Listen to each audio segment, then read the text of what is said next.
Hey guys, welcome. There are a lot of programming languages in the world today, such as Java, JavaScript, Python, C, C++, C#, PHP, and so many more.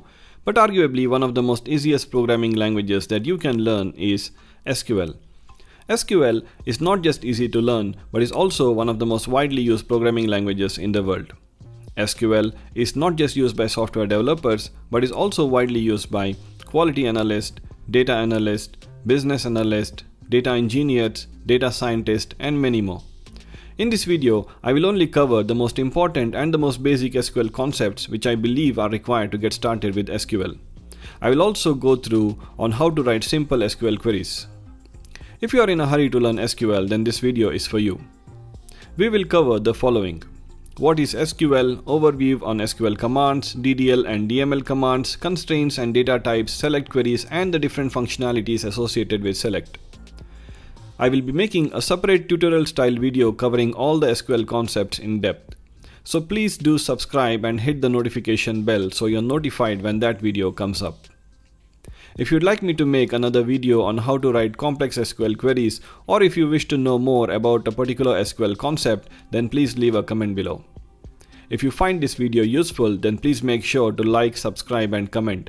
It shows your appreciation for the effort I put in, also encourages me to make more interesting and useful videos for you.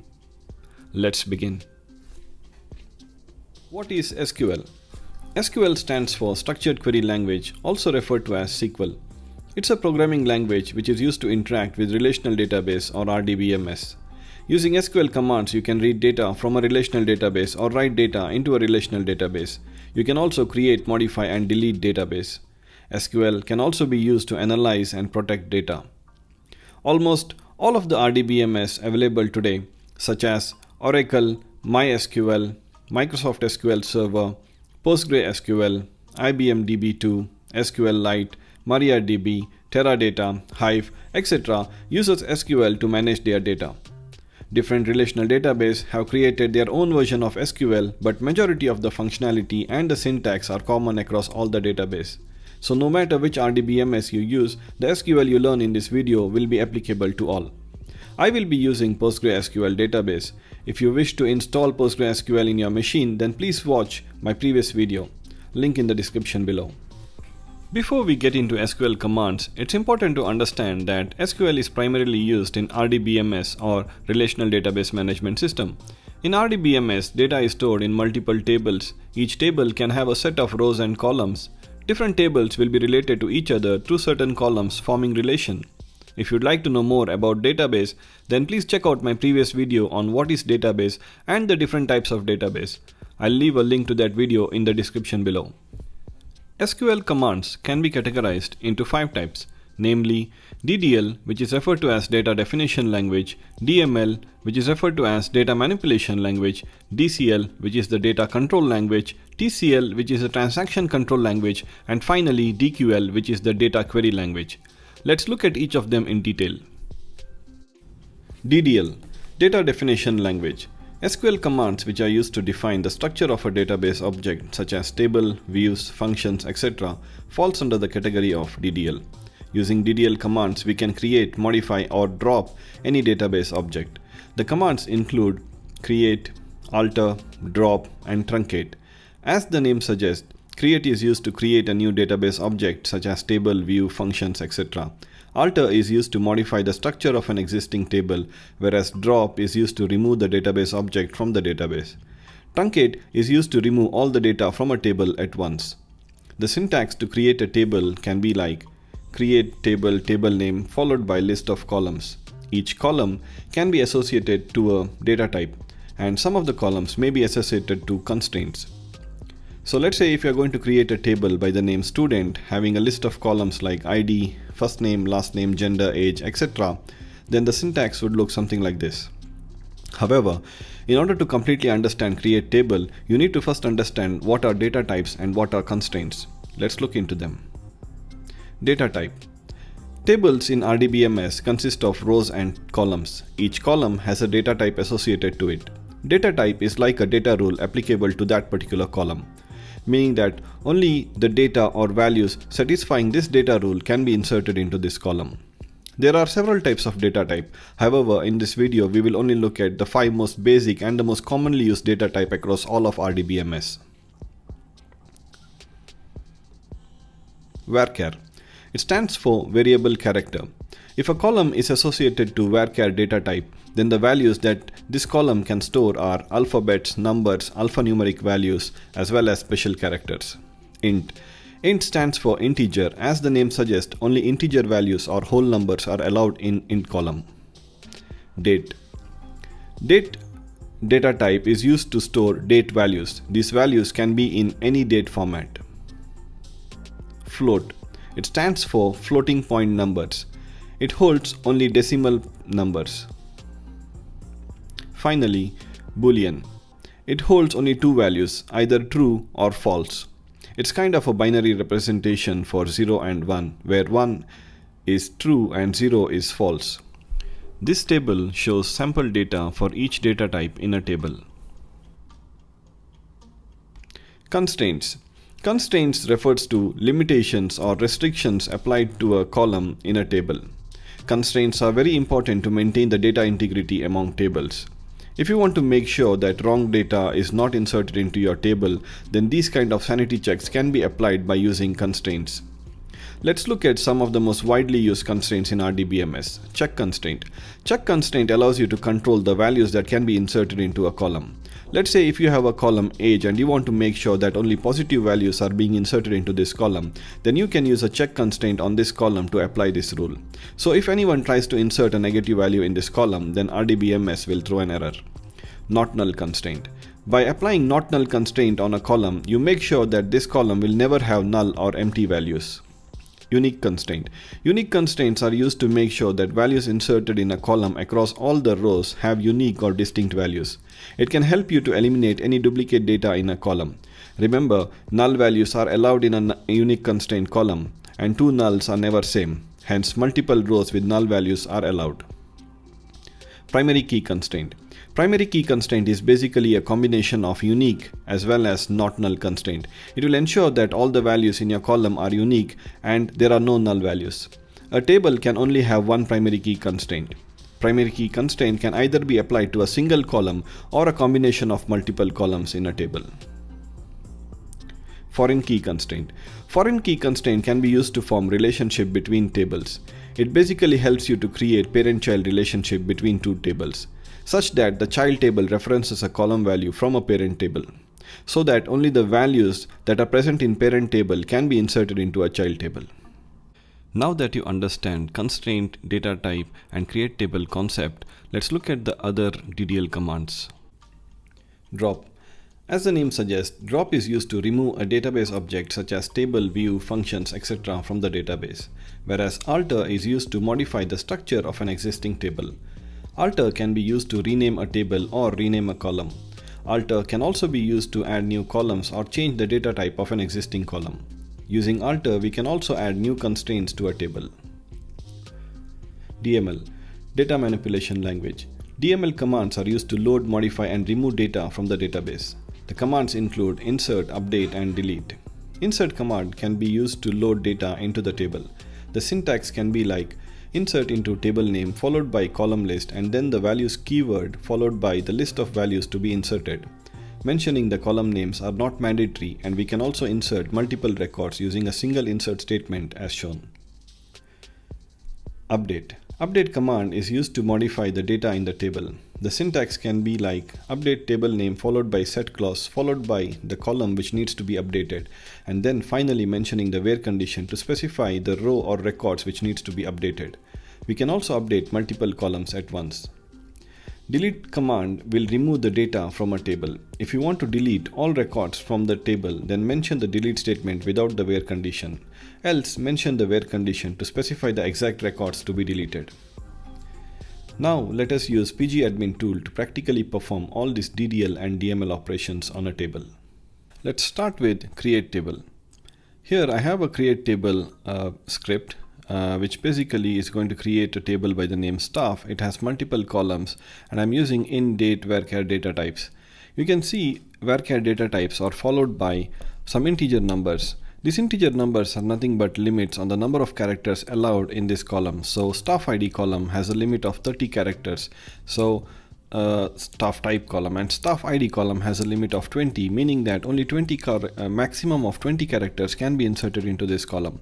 I also have a few constraints. I have not null constraint on my first name and last name, which means that these two columns cannot have empty string or null values. I have a check constraint on gender, which basically implies that the only two values that this column can insert or can accept are M and F. Any other values being inserted into this column will be rejected and an error will be thrown. There is also a primary key column, which is my staff ID, and I have two foreign key columns which are school ID and address ID. So basically my foreign key column school ID is basically referencing the school ID from the school table, and the foreign key address ID is referencing the address ID column from the address table. So I have already created two tables, address and school. So if I show you the data here, you can see my address has one record and my school also has one record. And now let me go ahead and let me go ahead and create my staff table. So my staff table is created. If I do a select star from staff, I can see that the table is created, but it does not have any data. So select star from is basically a syntax that is used to weave the data from a particular table. Now let me try to insert one record into my staff table. So I already have it here. So I'm doing an insert. It is executed successfully, and if I do a select star from staff now, I can see that record has been inserted. Also, I have four other insert statements that I have created just to show you how the constraints can cause errors due to insertion of wrong data. So the first one here is basically to show you the check constraint. So I'm trying to insert a value female in the column gender, and as you know, gender has a check constraint which checks that the values being inserted into this column are always M or F. Here I'm trying to insert female, and if I execute this, it throws me an error saying that violates check constraint. So this is how check constraints are useful. Going ahead, I have another insert statement, which is basically I'm trying to insert the value STF2004. As you know, in my staff table, I have already inserted a record with STF2004. So basically my staff ID is a primary key column, meaning that I cannot insert duplicate values here. So when I try to execute this statement, it's going to throw me an error saying that unique constraint violated, and this STF2004 already exists. So this is how primary key constraint works. Moving ahead, I have an insert statement where I'm trying to insert null value into the first name and last name column. Null means basically empty string, and as you can see, I have a not null constraint to these two columns, meaning that first name and last name cannot have null values. And when I try to execute this insert statement, it's going to throw me an error saying that violates not null constraint. So this is how not null constraint works. And finally, let me show you how foreign key constraint works. As you know, I have a foreign key constraint on my address ID in the staff table, which is referencing the address ID from the address table. It means that only the values which are already present in the address ID column of the address table can be inserted into the address ID column of the staff table. So if I look into my address table, I have one value, that is ADR1001. So the only value that staff column address ID can accept is ADR1001. Anything other than this value will be rejected. So here in my this insert statement, if you go right, I can show you that I have a value ADR99999 which is not present in my address table, and when I try to execute it, it's going to throw me a violates foreign key constraint error saying that ADR99999 is not present in the table address. So this is how foreign key constraint works. I hope this was clear on how we create a table with different data types and how different constraint works. Let's go ahead and check out other DDL commands. The next one is drop table. This is pretty simple, as you know that you just execute drop table name, and when you execute, this table gets dropped. So now if I do a select star from staff, you can see that this table does not exist because I have just removed this table from the database. Let me go ahead and recreate this table because I need it for now. And let's look at the other commands, the alter command. As you know, alter command is used to modify the structure of an existing table, and we can rename a table, we can rename a column, we can add new columns, we can add constraints, we can drop columns, and so many more. Here are a few examples. So let's say if I look into my staff table, I have a column by the name, I should be having, so I have a column join date, and let's say if I want to delete this column, I just execute this command, alter table, table name, drop column, join date. And now if I look into my staff table, you can see there is no join date column here. So this is how alter table works. Same way, let's say I have a column age and this one, and if I want to rename or change the data type of this column, so currently it's integer, which means int. If I want to change it to varchar, I can just execute this command which says alter table, table name, alter column, age, type, and the new data type. When I execute this, it is executed successfully, and if I look into the query, I can see I have age, but its data type has been changed from integer to character varying. Character varying is nothing but varchar. Varchar is the alias and character varying is actually the data type name. But you can use both of these names when you're creating a table or when you're using alter. It's the same. So let's say if I want to rename this table, I can just execute this command, alter table staff, rename to the new table name. And then if I try to do a select star from staff, it tells me the table does not exist because I have renamed or changed the table name from staff to staff underscore new. And now if I check select star from staff underscore new, here is my table which I have renamed. Now going ahead, let's say if I want to rename a column name. So let's say I have a column first name, I want to rename it to full name, the column this one. I can just execute this command and it will rename my column from first name to full name. Finally, if I want to add a constraint, let's say I want to add a unique constraint to my column staff type, I can just do a syntax like alter table, table name, add constraint, give any name to your constraint, followed by the constraint keyword, and then followed by the column name on which you want to apply the constraint. Once I execute this, this will create a constraint, unique key constraint on my column staff type in the table staff new. So that's how the add constraint alter table syntax works. Let me go ahead and drop my staff new table because I don't need it anymore. Let's now look at the DML commands. The DML commands includes insert, delete, and update. So my address table, I already have one record inserted into this. So let's go ahead and insert few more records. I have three different syntaxes here to insert data into this table. So the first one is if I execute this, it is successful and the data is being inserted, but you can see that I have the syntax is like insert into table name followed by the column name and then followed by the list of values that you want to insert. And I have a second syntax here which says insert into address and then followed by the list of values. I'm not specifying the column names here. Both of these are correct and both of these will work. So if I now check the select star from address, I have three records, the two records which were inserted from here and the one which was previously inserted by me. Now if I want to insert multiple records, I can execute a syntax like this. So here different record values have been separated by comma, and this basically inserts 4 records into this table. When I execute this, it shows me here insert 4, meaning that 4 records have been inserted, and when I do a select star from address,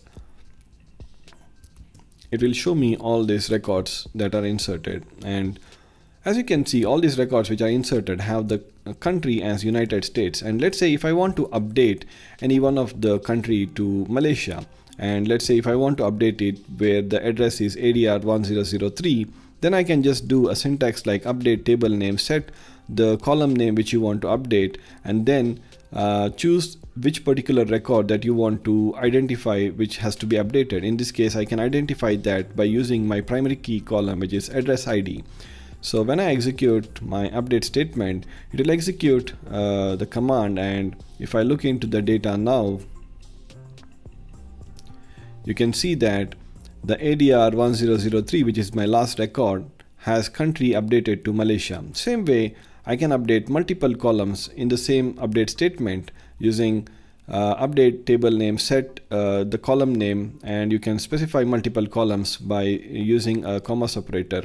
and then specifying which particular record you want to update. So when I execute this, and if you see my address, the last record with ADR 1005 has been updated. So the country is now India and the city is now Bangalore.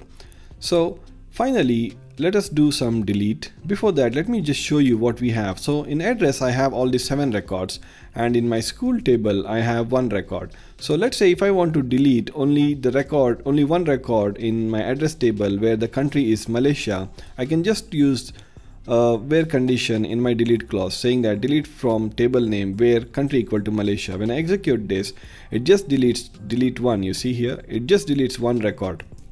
So from 7, now I have 6 records, and the record where the country was Malaysia no longer exists because it is deleted. If I want to delete every record in the table, I can just do delete from the table name. So I did this for both school and address, and now if I look into my address table, you can see there are no records here, and there are no records in the school table as well. However, the table exists, just that there is no data in this table. I hope this was clear and helpful. Now let us look at the DQL commands, which includes the select statement. DQL, data query language. The select statement in SQL falls under the category of DQL. Using select, we can retrieve data from one or more tables. Select can also be used to build reports, analyze data, and much more. The basic syntax to write a select statement is select column name from table name where join condition or the filter condition. Here, under the select clause, you mention all the columns which needs to be displayed when the query is executed. Under the from clause, you mention all the tables which are required to execute this query. Finally, under the where clause, you mention all the join conditions or filter conditions to fetch the desired data. There are 2 ways to write a select query. Number 1 is by using the join keyword. That is, by separating the multiple tables in your from clause by using the join keyword and then mentioning the join condition between these tables by using the on keyword. Number 2 is by using a comma separator. That is, by separating the multiple tables in your from clause by using a comma and then mentioning the join condition between these 2 tables in your where clause. Both these methods of writing query is correct, and you can follow whichever you feel comfortable with. However, I personally prefer the first method since it makes the query more cleaner and easier to understand and debug. Also very useful when writing auto-join queries. Let us now try to execute some simple select queries in pgadmin tool, which should give you a better understanding of how to write SQL select queries. We will try to cover all the SQL operators, group by statements, different types of SQL joins, subqueries, aggregate functions, etc. I've consolidated all these select queries and other SQL statements which I used in this video into a .sql file and placed it in my blog. Link in the description below. You can just download this file and execute the commands in your machine. Hopefully it should help you to practice everything you learned in this video. So I've created all these tables and loaded data into them. I've tried to design these tables to replicate a school database. We will be using these tables to write our queries. Just to give you an overview of each of these tables, so I have the school table which has the school name, the school ID, etc. I have the subject table which has all the subjects that are taught in the schools like mathematics, science, English, arts, etc.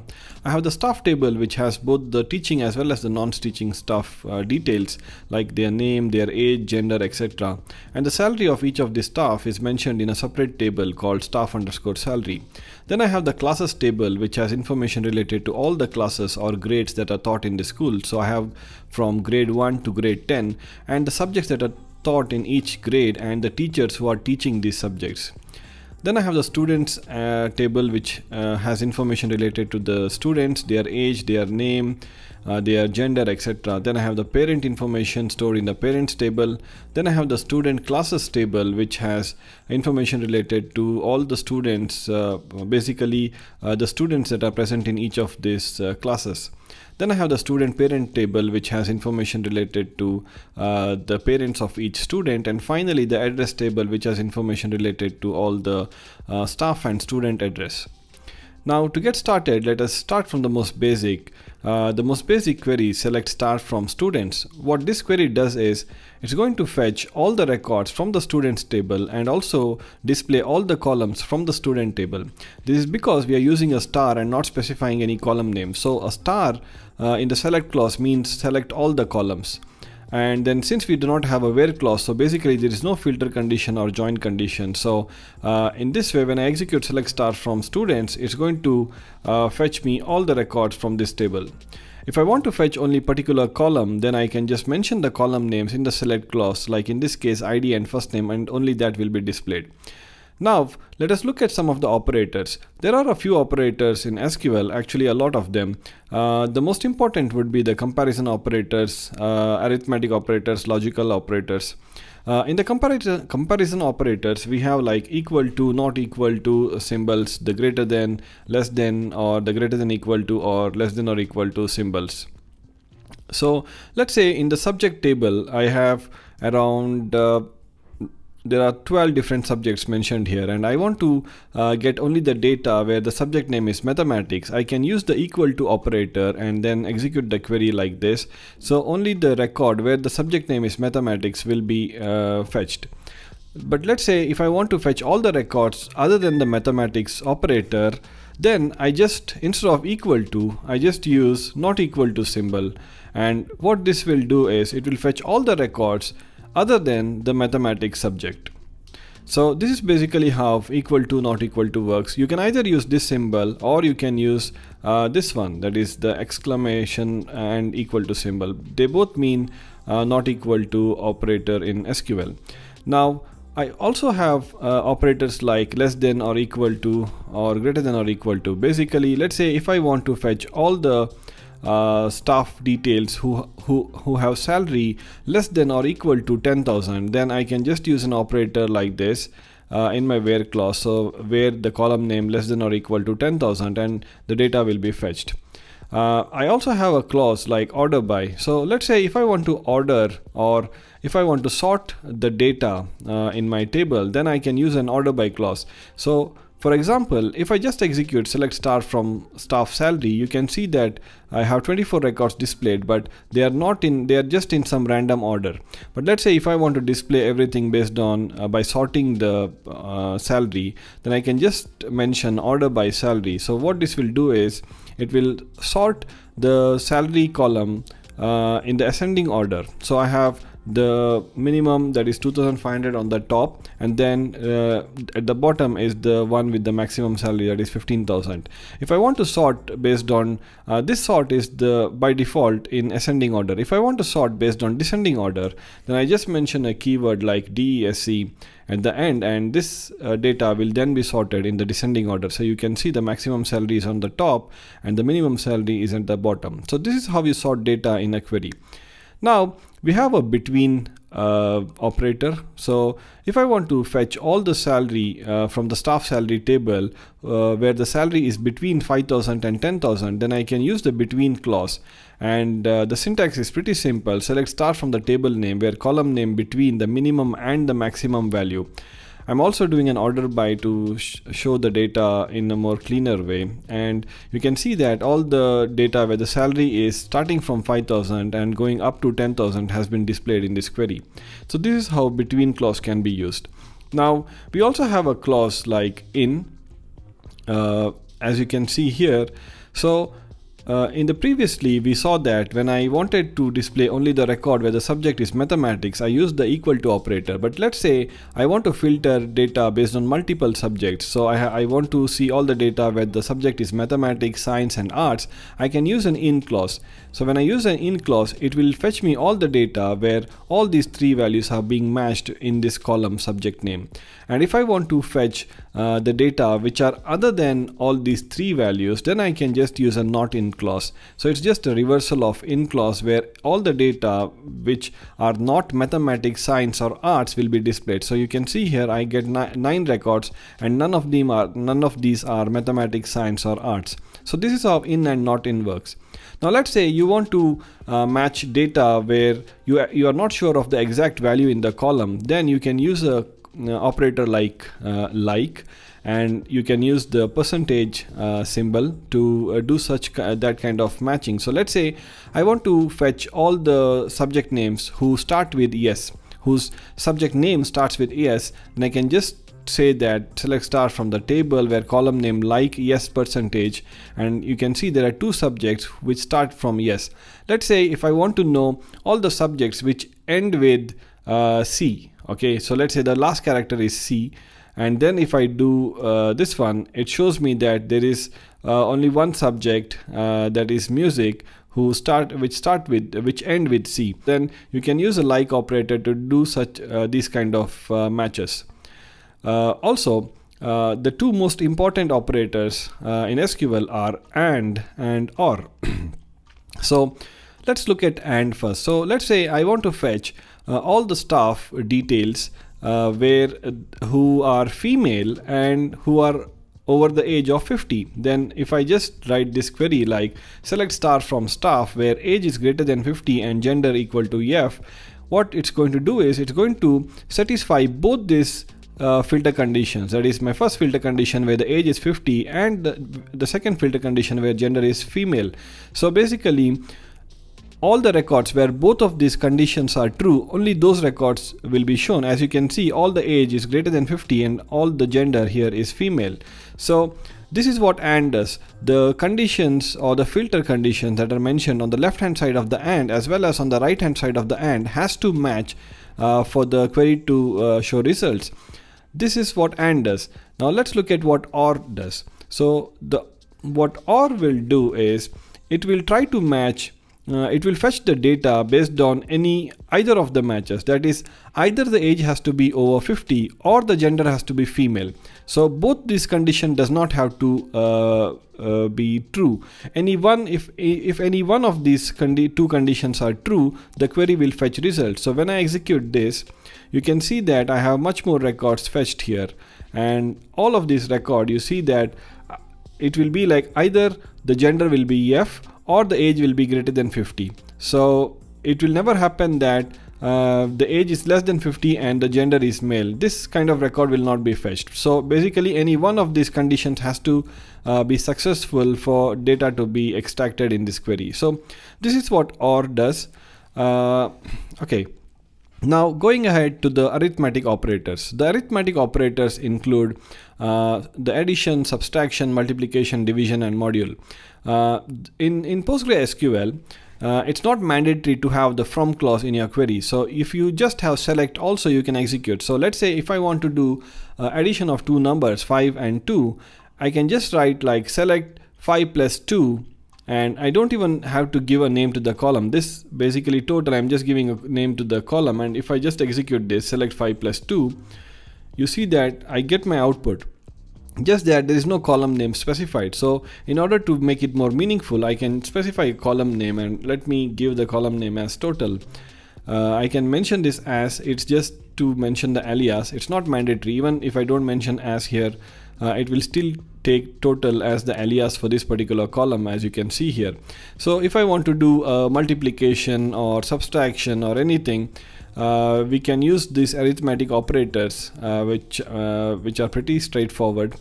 But this is the syntax in PostgreSQL. But let's say if you want to execute similar query in Oracle or MySQL, then you will have to use the from dual clause along with this query. So select 5 plus 2 as the column name from dual. Here dual is a dummy table that is inbuilt with MySQL or Oracle DB.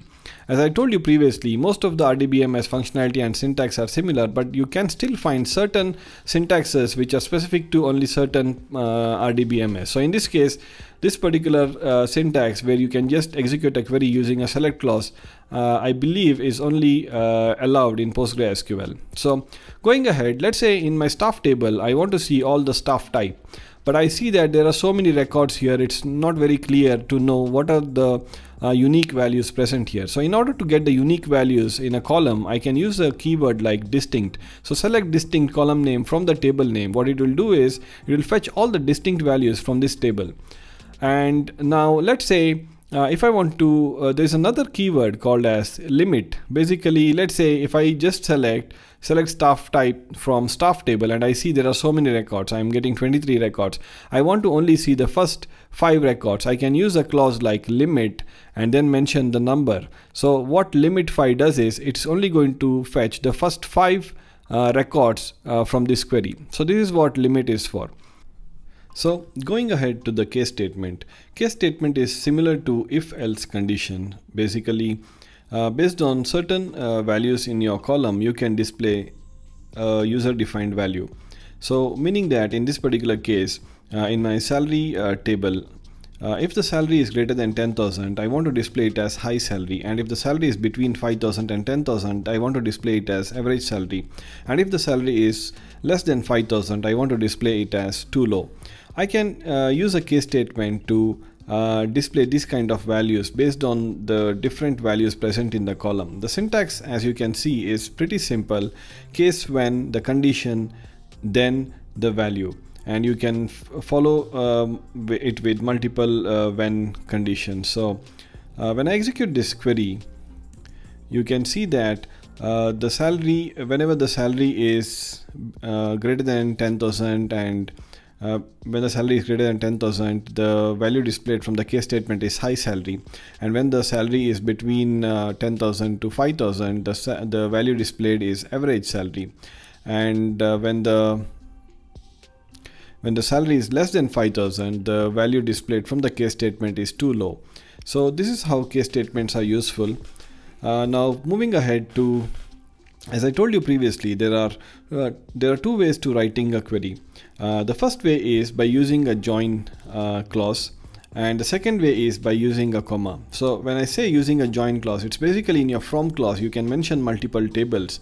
So in this case I have table 1 and table 2, and the alias that I'm giving is T1 and T2. Alias is something like a nickname given to the table.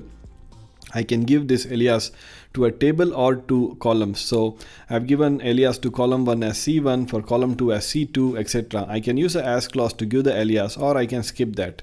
So basically, when in my from clause, when I'm mentioning more than one table, I can separate these tables by using join, and then I can mention the join condition by using the on clause. This is one way of writing the query. The second way is in the from clause, multiple tables can be separated using comma, as you can see here, and then the join condition can be mentioned inside the where clause. I would prefer to use the first type of writing the query because it becomes more easier to read and easier to debug. You may not find the difference now, but when you write more complex and big queries, following this method of writing query really becomes very helpful. And also when writing outer join queries, this is more user readable. So I would prefer this, and most of the queries that I'm going to write in this video will be following this method of writing the query. So let's say you are asked to write a query to fetch the class name where music is taught as a subject. Basically, you want to fetch all the classes where music has been taught as a subject. Then you know that the subject name that you're looking for is music, and you know that the subject name is only present in the table subject. So your first thing that you can do is you know that your where clause has to have subject name equal to music, and the output that you're looking for is the class name. This is the value that you're looking for. So you know that the class name is not present in the subject table because the subject table only has 2 columns, that is subject ID and subject name. So in order to get the class name, you need to join the classes table, and in the classes table you have the class name as well as you have the subject ID.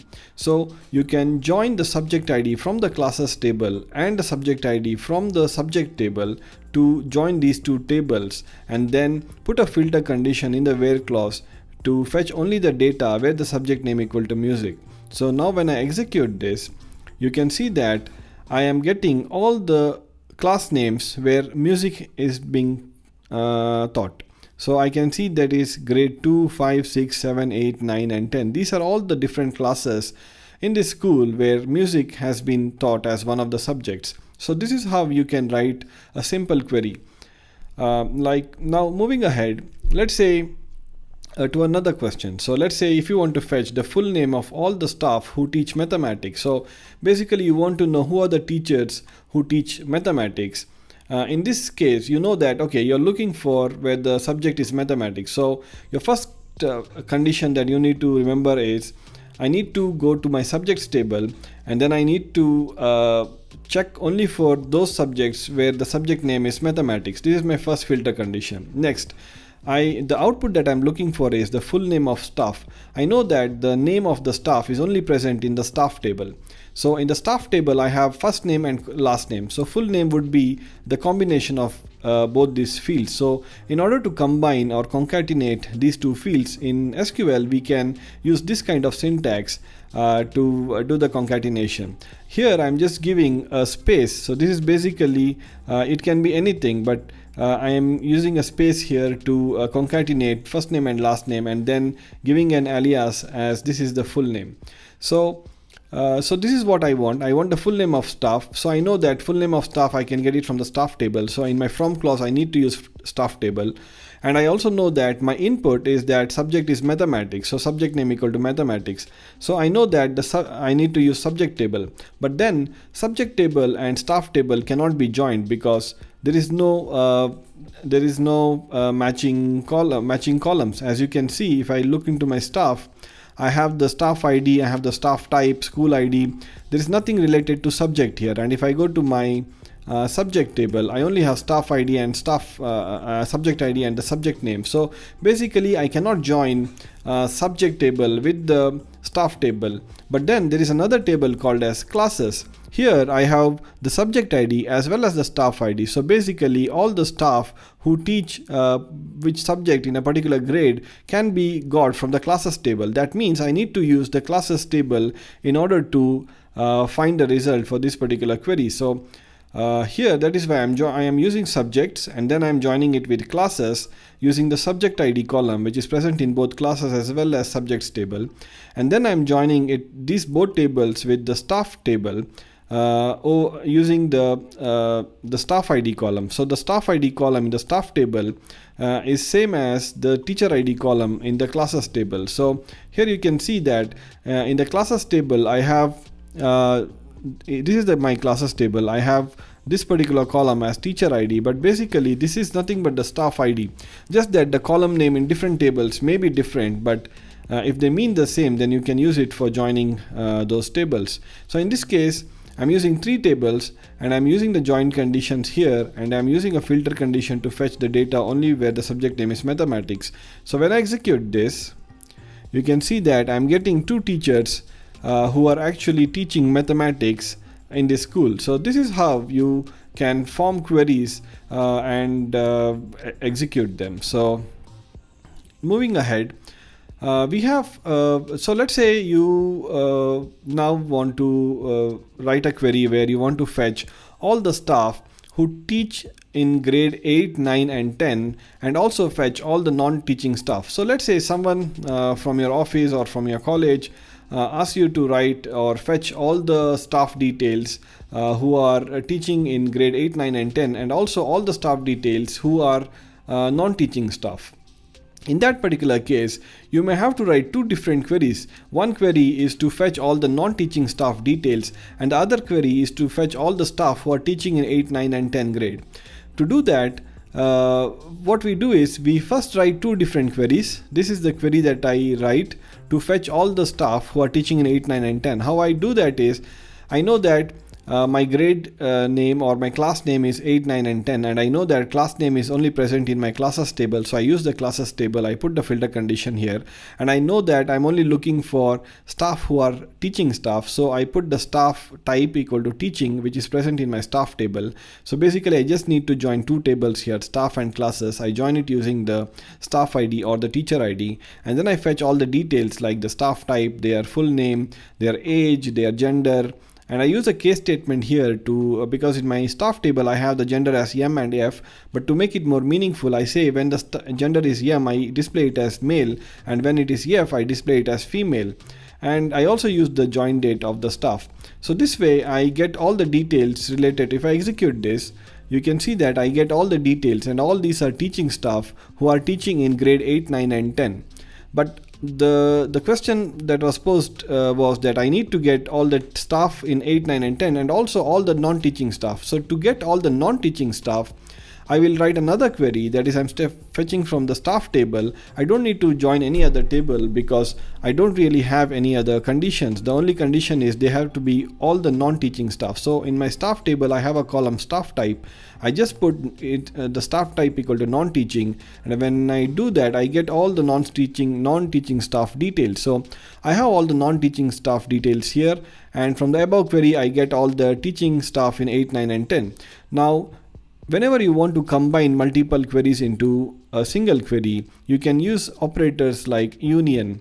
Union is basically, it's going to union the two queries and then display the result as one. So when I execute all of this as one, you can see that I get non-teaching staff as well as teaching staff. Basically the output from both the queries are combined together using this union clause. There are a couple of rules that you need to remember whenever you're using union. The number one is that the number of columns that you use in your first query and the number of columns that you use in your second query has to be exactly the same.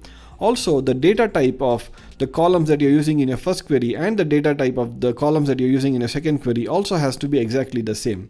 If there is a mismatch, then this query will give you an example. In this case, since we are fetching all the details from the staff and we are using the exact columns, we don't get any error and the query is executed. So this is there's one point to remember here. So if I execute this query, as you can see here, I have totally 16 records. And let's say if I just execute my second query here, I can see that I have totally 10 records. So 10 records from my second query, and when I execute my first query, I have around 18 records. So 18 from the first one, 10 from the second one. So it should have been actually 18 plus 10, that is 28 records. But the output that we are getting is only, I think, around 16 records, correct? So basically 12 records are missing. So you may ask, why is that? This is because we are using an union operator. In union operator, it does two things. One, it combines the result from the first query and the second query. And the number two is it removes the duplicate data. So out of this 28, 12 were duplicate, and hence it removed the duplicate and only displayed the distinct values. But let's say if you want to display all the records that you get from both these queries, then you can use a clause like union all. When you do union all, it's going to not do the second step of fetching the distinct values, and it is going to display everything that has been fetched from both of these queries. So when I execute this, you can see that the total number of records now is 28 because it's fetching all the records from both of these queries. So this is how union and union all works. Now let us look into one of the most important concepts in SQL queries, that is the group by statement. As you can see here, I'm trying to use a group by in this query. What group by is, it's going to group together data from your table and then going to fetch the results over this group. So it may not be easy to understand at first. So let us try to first look into the data in this table. So let's say I have a table called student classes, and when I execute this, you can see that I have so many data, and if I check the total count, total number of records in this table, so I have around 1000 records in this table. So what this table is basically having is, it's basically telling each of my class, I have classes from 1 to 10, that is from grade 1 to grade 10, and it's all the students, that is a student IDs who are present in each of these classes. If I want to find out the total number of students in each class, for these kind of queries, I will need to first group by each of these class. So when I use a group by the class ID column here, basically what it's going to do is, it's going to group together all the values under this column which are same. So let's say my CLS 1001 is the ID for class 1 or grade 1. So all the records where this particular value is the same, it's going to group together and then calculate the values that we are specifying in the query. So let's say I have a requirement where I want to count the number of students in each class. How I can do that is, so I know that I need to use my table student classes, because this is the table which has the students who are belonging to each class. And then I need to do a group by based on class ID. So basically for each class, what is the count is what I want. So what I do in this case is I do a select from this table, and then I do a group by the class ID.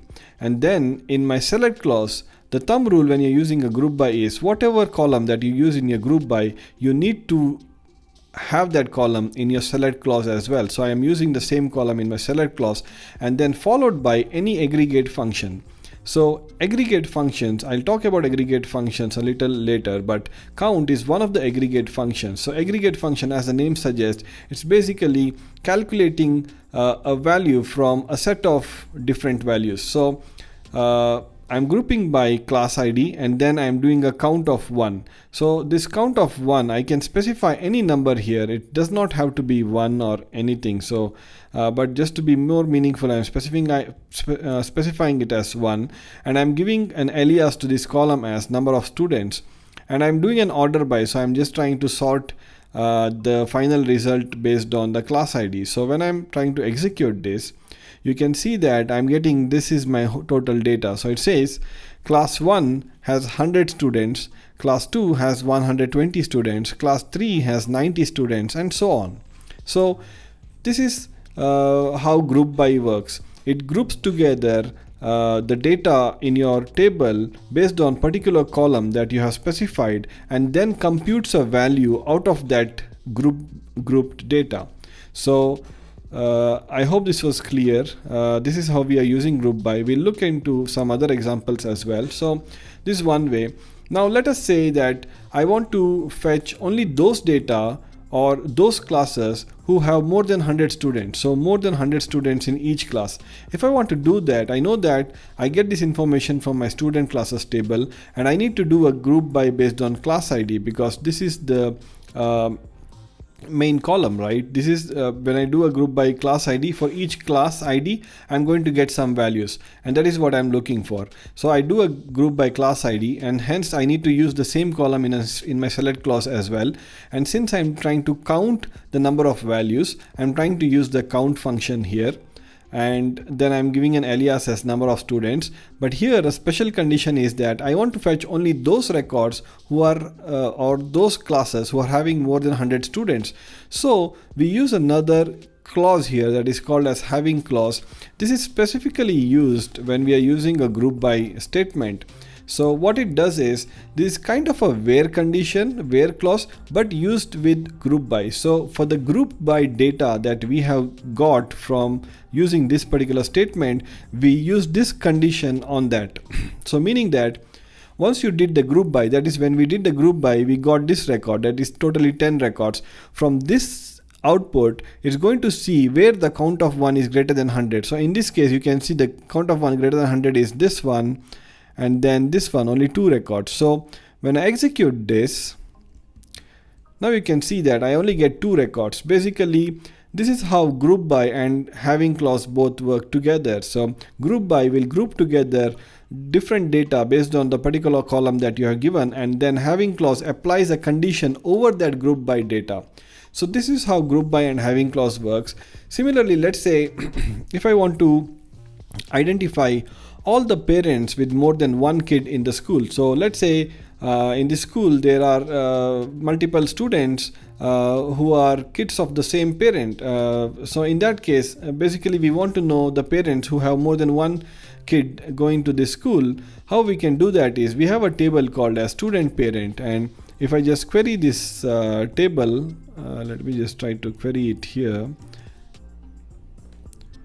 So when I query this table, you can basically see it's basically having the parent ID for each student ID. So meaning that it's the parent information of each student is present here. So if I want to know, let's say if I have 3 students who belong to the same parent, then my values would be that student 1, student 2, student 3, but the parent would be parent 1, parent 1, parent 1. Okay, so this is kind of the value that this table might have. This table currently has a lot of data, so just looking one by one into all of them would not be feasible. So we need to write query by using the group by clause. So what we do is we select the data from the student parent, and then we group by the parent ID. This is the column that we need to group by, and then we again use the count, because our intention here is to count the number of records wherever the parent ID column is unique. So for each unique parent ID column, we see totally how many records of data we have in this table. We do that by using this condition, and then our additional filter condition is that we want only those records where the parent has more than one kid.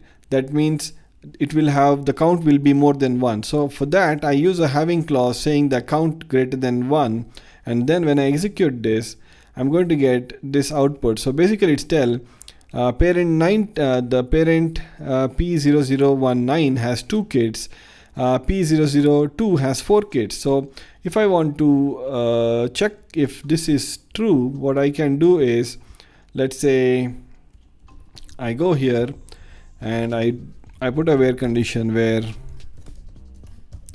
parent ID equal to this one, and I check, okay, so here they are saying this parent has 4 kids. So just to verify if that is true, I put the parent ID here, and when I execute this, you can see that in this student parent table, for the parent ID P0002, I have 4 students linked to it. So student ID 1002, 973, 983, 988, all these 4 students are belonging to the same parent.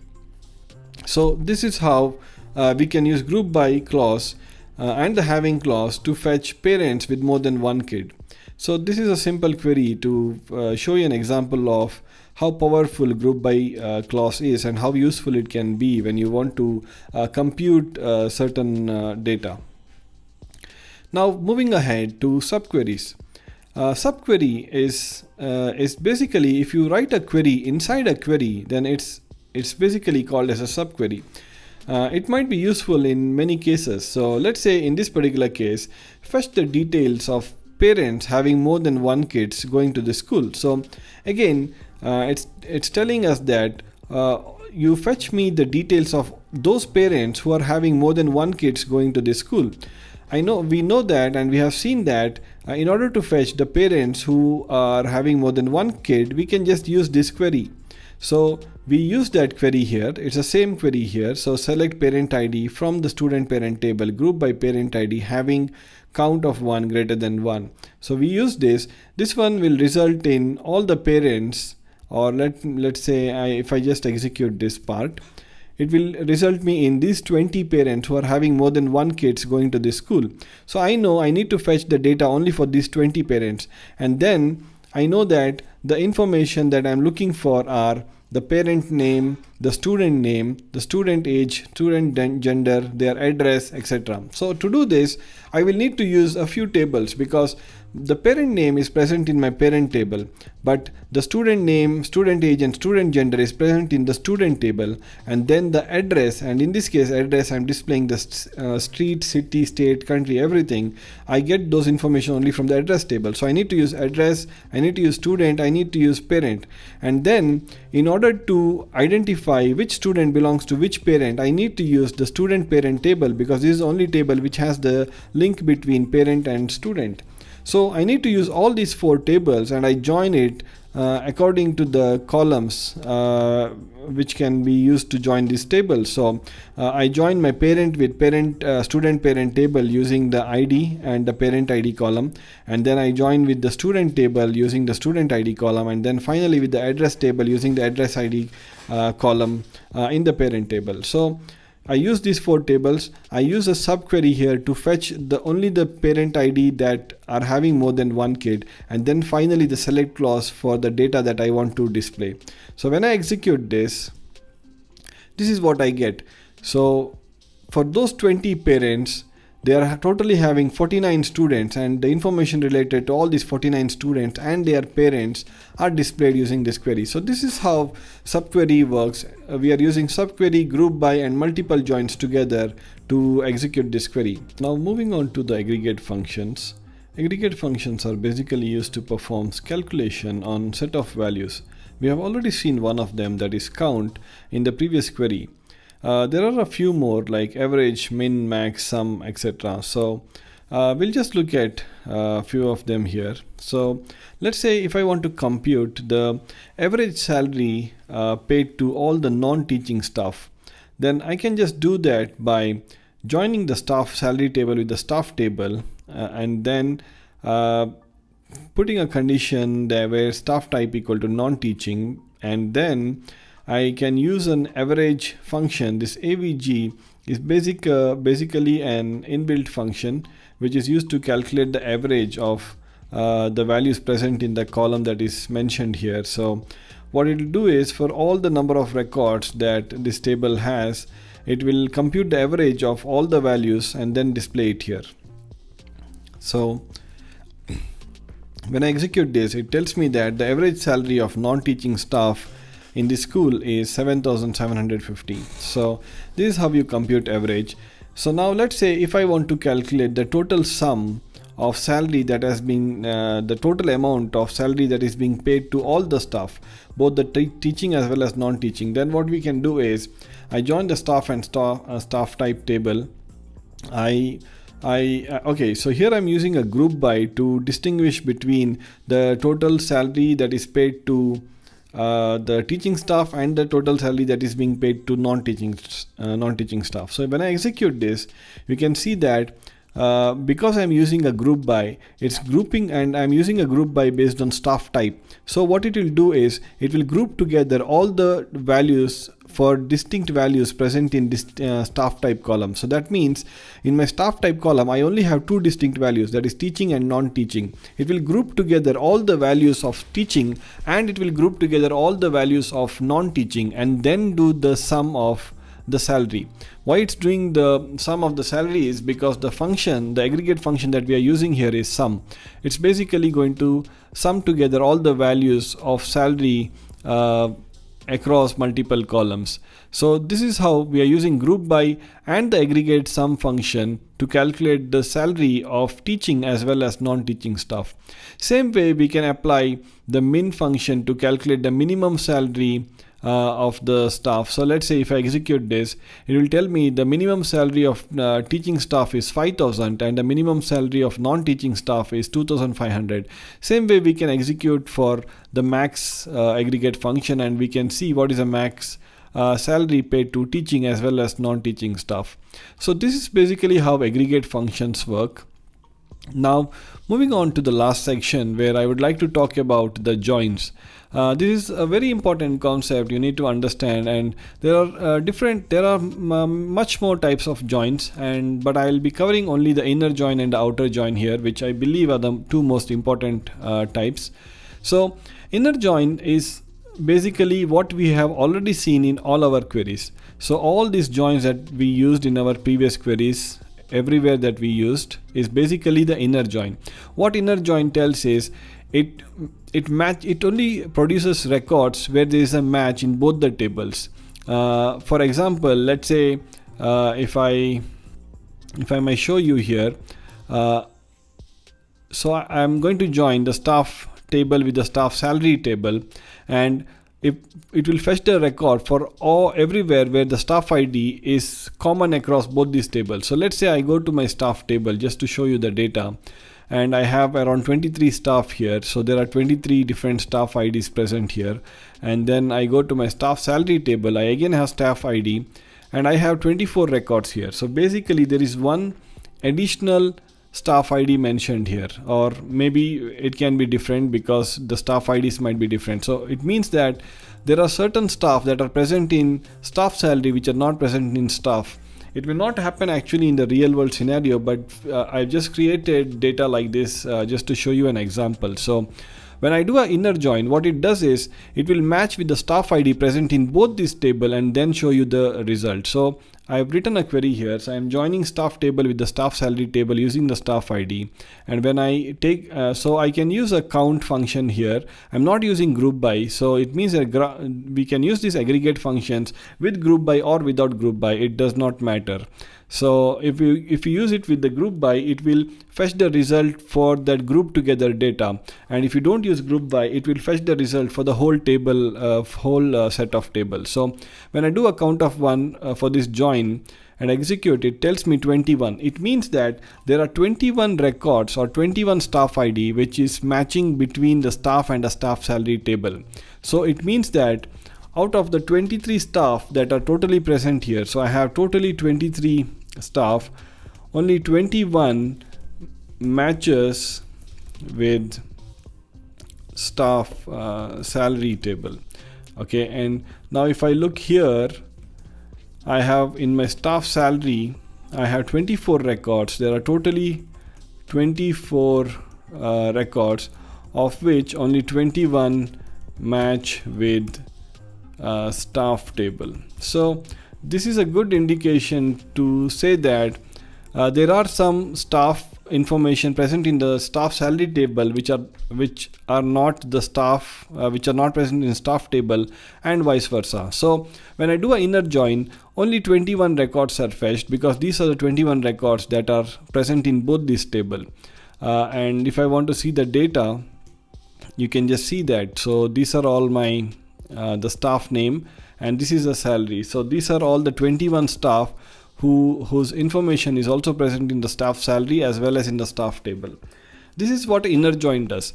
So we can either use the syntax like join, or I can specify this as inner join. Both are same and both have the same functionality. So even when I use inner join, this output is still the same. So it does not matter whether you use the clause as inner join or you just use join. So it's up to you what you want to use. So going ahead, the second type of join that we have is outer join. And under outer join, we have 3 types of join: the left outer join, right outer join, and the full outer join.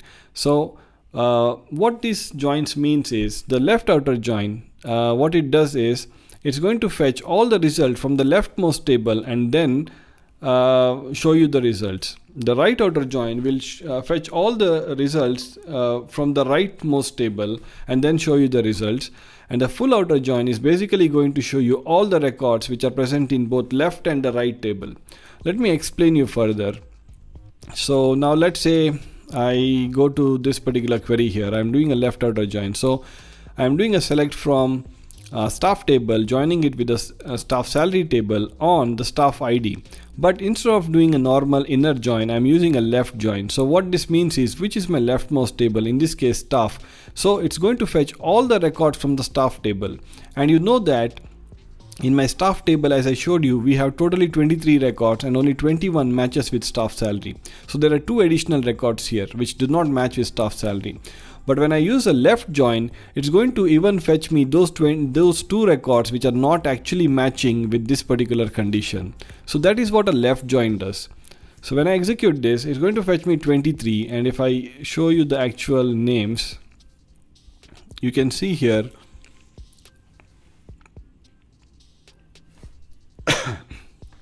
you can see here that I have all the names. Out of the 23, for 21 records, you can see I have the salary information. For the last 2, I don't have the salary information. Hence it is mentioned as null or empty, meaning that these 2 staffs are only present in my leftmost table, but they are not present in my right table. So in this case, the left table is staff and the right table is staff salary. So this is how a left join works. It will fetch all the records that are matching with both the tables. Additionally, it's also going to fetch all the records which are additionally present in my leftmost table. So this is what left outer join does. And if you go to the right outer join, as you can imagine, it's basically the same as left, just that it's going to match all the records from the rightmost table. So when I execute this, I'll get 24 records. This is because, if you remember, in my staff salary, totally it has 24 records, 21 of them match and 3 of them are basically only present in staff salary and not present in staff. So when I do this right join, I'm getting 24 records, and when I see the data here, you can see that if I go down, okay, you can see here that there are 3 records where it is showing null as the full name is null, but it has salary, meaning that the staff salary table has record for these 3, but the staff table does not have. But since we are using a right join, it's fetching even these records. So the 21 records which is present in both the tables, and the 3 records which are only present in the rightmost table is shown. So totally 24. This is what right outer join does. And finally, full outer join. What full outer join does is it's going to match the records which are matching in both the tables. So, and then also going to show you the data which are present only in the left table, and also show you all the data which are only present in the right table. So when I do an execution of this, and the only difference is I'm using a full outer join, I get 26 records. This is because there are 21 records matching in both these tables, and then there are 2 records which are only present in my leftmost table, and then there are 3 records which are only present in my rightmost table. So it will show me everything, that is 21 plus 2 plus 3, that is total 26 records. So when I execute this and show you the result, you can see that this particular record, meaning that it's present in my leftmost table, that is staff table, but not present in my staff salary table. Going ahead, and the same thing goes here for this record. Going ahead, I have these 3 records which are only present in my staff salary table, but there is no data for that staff ID in the staff table. So this is how full outer join works. So